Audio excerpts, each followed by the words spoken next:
You're listening to Potty Mouth Radio, the home of movies, music, television, and comedy. And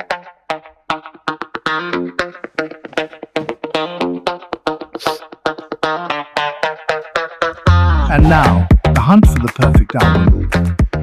Hello, everybody, and welcome to the hunt for the perfect album with Billy and Dave. It is great to be back with you again. Last week we had some fun chatting to a locksmith. That was amazing. Pretty cool. But here we are chatting music again. It's been a while, but the last one you gave me was a Suzi Quatro album from 1978 called If You Knew Suzi. So let me ask, I don't even remember if we spoke about how you came to this album, how long you've been listening to it, or your relationship with Suzi. Let's get into it. I genuinely don't remember where I first got it or came across it. I know I've owned this album in some way, shape, or form probably since, I'm going to say at least the early 90s. Yeah. I think I had it on tape and then eventually I got it on CD. I don't remember where I came across it. Yeah, right. Yeah, very weird. And It's not like I've got friends who are all like, "Oh, have you ever checked out Suzi Quatro?" Yeah. So did you know of Suzi before, or was this album your introduction to her? And have you listened to any of her other stuff? I've heard some. I don't have any other albums from her. I do know. I have heard other songs, some of her other big hits like Devilgate Drive and some other bits and pieces that I just know organically through having heard music before. I knew who she was from watching Happy Days as a kid because she was Leather Tuscadero. So she was the fucking sexiest thing I'd ever seen at that age coming in. Before that, Fonzie, it's so weird to think of Henry Winkler as being the coolest guy on the planet. Because he's been the kind of nerdy, nebbish dad in so many shows and movies. To me, he'll always be the principal from I Know What You Did Last Summer. Or that. But we've seen so much of him since sort of he was past middle age. We didn't see a great deal of him in the prime of life. Happy Days. And then equating him back to, coolest guy on TV is so weird. Yeah. But, so when Leather Tuscadero came in on Happy Days, I think me and every other straight teenage boy on the planet just went, sexy leather jacket wearing hot rock chick. Yeah. And I mean, she was sort of the precursor for that. I think she was the first female to front a band in their own right. So it's not just one of the band, but it was Suzi Quatro and people. She predated Joan Jett. She predated the Runaways. It was her. And I think any of those subsequent, Lita Fords and so on would all cite her as one of the biggest influences and inspirations. Well, let's get into it then. So I'd never heard this album, like I said, but I did know a little bit about Suzi Quatro. I'm pretty sure that when you mentioned the name last week, I eventually twigged that she was rock and roll. And I was actually surprised to find that I did know at least one, maybe two or three songs from this album. Oh, wow. So let's get into it, though. I get in the car, which is where I usually do my listening to albums for Hunt for the Perfect Album, generally because I've kind of forgotten until a couple of days before, and I'm like, oh, shit, all right, I'll listen to this while I drive to work or drive to the movies. Either the car or I also have a Bluetooth speaker in the shower. Yeah. So I kicked into it, and I threw on, obviously, from track one, as we do, Don't Change My Luck. Points of view, but as a matter of fact, I think you're downright rude to take some people apart the way you do. So here we are sitting in this restaurant, and I'm so tired of hearing about what you want. Or maybe you've forgotten just who you're talking to. And I thought to myself, oh shit, is this what we're in for? Because that's a bad song. How dare you? Look, I think a lot of it is just that it's a dated song. It's a very dated song. But so I didn't like it. And I was like, oh dear, what has Dave done? So I have a little bit of a chuckle to myself, and then we get into track 2. So tired of waiting for you. So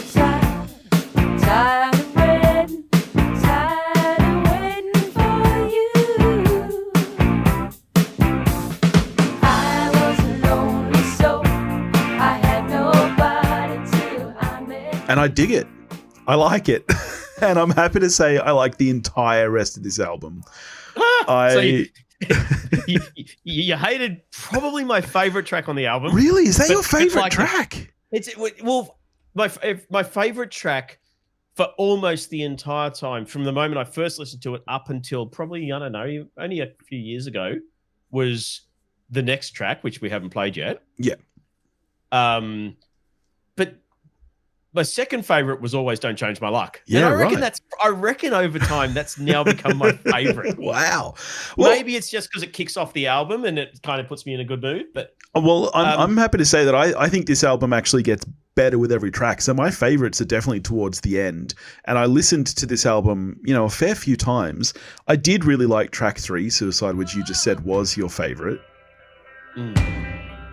It's a lonely ride down golden highways. Hope is blind. You shoot for the skyways. Promises turn to dust, and it's suicide. I was actually surprised by how eclectic I think this album is. Stylistic, like I thought, my memory of what I knew of Suzi Quatro was very almost hair metal. Like I associate her with acts like Kiss. it's that era. Yeah. Certainly, and this album, it's produced by Mike Chapman of.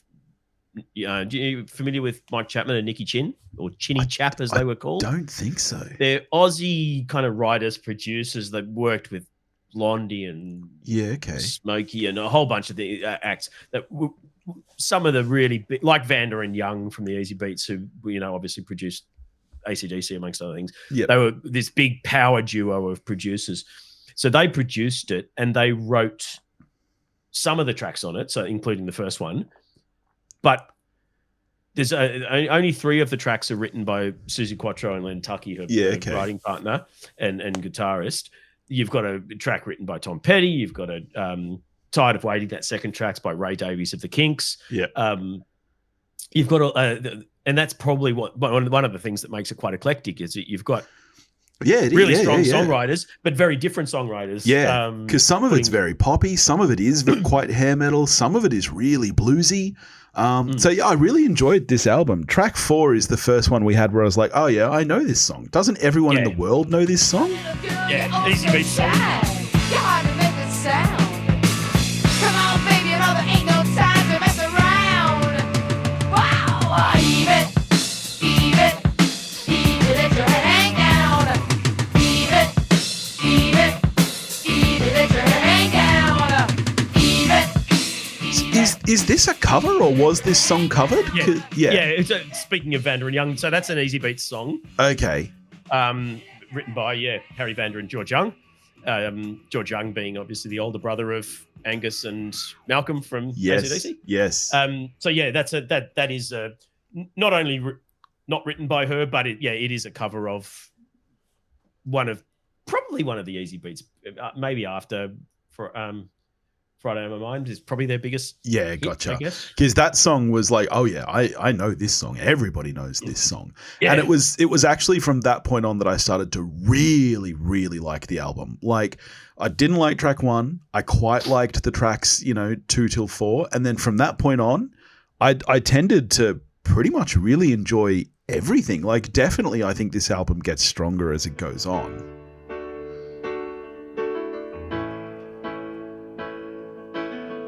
Go ahead and try to be the man you want to be. Baby, it's not hard to see what's going on. Well, maybe we should celebrate, drink champagne. Why should we wait? Why don't we ask some friends around? They can help us play this game we found. Let's bring everybody down. Will we ever be ready for what we're heading for? I actually really like her voice. Right. I was just literally just thinking, God, she's got a great kind of rock and roll voice. She does, but it's amazing how well it works even on the softer songs like that. Like, there's something about her kind of It crackles at grunginess. just the Yeah, right yeah. points. Like, it's not vocal fry. It's I don't know. It's really enjoyable. Yeah. Yeah.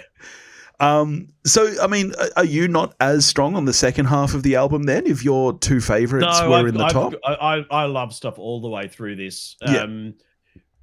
The last track is probably, which is another one of Like Suicide, is another one that Quattro and Tucky wrote, is probably one of my favorites as well. Yeah. And I think looking at the track listing, I mean, I like them all, but I think, yeah, some of my favorites, weirdly enough, when you've got the likes of Ray Davies and Tom Petty and that as songwriters, most of my favorite tracks are the ones that Suzi Quatro wrote. Yeah. So yeah, Non-Citizen and Wiser Than You. I was just going to say, Non-Citizen is really. I just had that queued up to play actually because there you go. I think the final run of 3, Non-Citizen, Rock and Roll Hoochie Coo, and Wiser Than You is my favorite run we have on the album. Yeah, two of those are Suzi Quatro songs. There you go.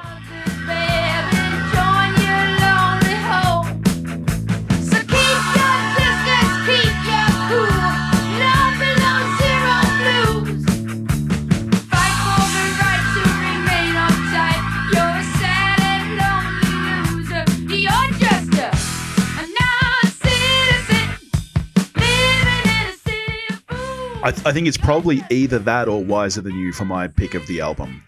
Nice. I really, really like Non-Citizen. It's just a great rock and roll song. And I love the instrumentation, the kind of, like I really love that. I don't know if it's an actual choir or if it's synth, but it's a lot of fun. So yeah, no, I really, really enjoyed this album, I got to say. I'm a 7 out of 10 on it. I think it's awesome. Solid. And obviously she's got a huge discography. I reckon I'll go check some of it out. And if I happen to, come across this on vinyl, I'll probably pick it up because it's let a me know fun if you time. do, because I haven't done a deep dive search, but I don't have this on vinyl, and I'm right. Yeah. All right. Yeah. So very enjoyable. Now, for you next week, I'm going to give you some choices because I still have a massive list of albums to throw at you and I just don't know where to go next. So, all right. I've got 2 female-led punk bands and I've got a band that I don't think you'll know of and I don't know how to define their genre. But I'm going to let you pick like this. Would you like a Japanese band, a Kiwi band, or a band from the Blue Mountains? Oh, give me Blue Mountains. Come on, let's Blue Mountains? do some homespun. Yeah, why not? All right. A band that have sadly disbanded a long time ago. This album is from the late 90s, early 2000s. A fantastic band from the Blue Mountains called Big Heavy Stuff. Are you familiar with Big Heavy Stuff? I know the name. I didn't know it was an Aussie band, though. Right. And the album I'm giving you is called The Size of the Ocean. Just looking now to make sure it's not something, because the Big Heavy Stuff, the name's familiar, but none of these track names look familiar. Okay. Excellent. I will check that out. Actually, apparently I lied to you. Apparently they're from Brisbane. But there we go. So I'm giving you The Size of the Ocean by Big Heavy Stuff. I hope you enjoy it. And I will save the Kiwi band and the Japanese band for another time then. Is the Japanese band Crazy 88s or whatever they're called? No. The Japanese band. Well, I guess I'll tell you. Shonen Knife. Shonen Knife. You know Shonen Knife? I know of Shonen Knife. I don't know. I would have heard some stuff back in the 90s or something. Fun fact about Shonen Knife. So they are a bubblegum punk band, I guess is the best way I can describe them. They're a punk band who sing mostly about candy and food. And it's three women from Osaka who are now they're well into their 60s and still rocking. I'm seeing them live next month, which I can't wait. But fun fact about them is that they were Kurt Cobain's favorite band. When asked about his favorite band, he quite confidently said Shonen Knife, which is just wild. They might have got a sort of early 90s spur of popularity. Yeah. Probably would have been off the back of that, and suddenly everyone. Which is wild to me because you listen to them and it is you cannot find a link between them and Nirvana. It's insane. But so I will give you one of their albums at some point. And if anyone's curious, the Kiwi band I have for you is a band called The Beths. You've mentioned them before. I'm a big fan of, so I think you'll like them too. But anyway, next week we'll get into some big, heavy stuff. Yeah. So, all right. Thank you, Dave, for giving me some Suzi Quatro. It's been a lot of fun, and we'll catch you next week with some Aussie music. Nice.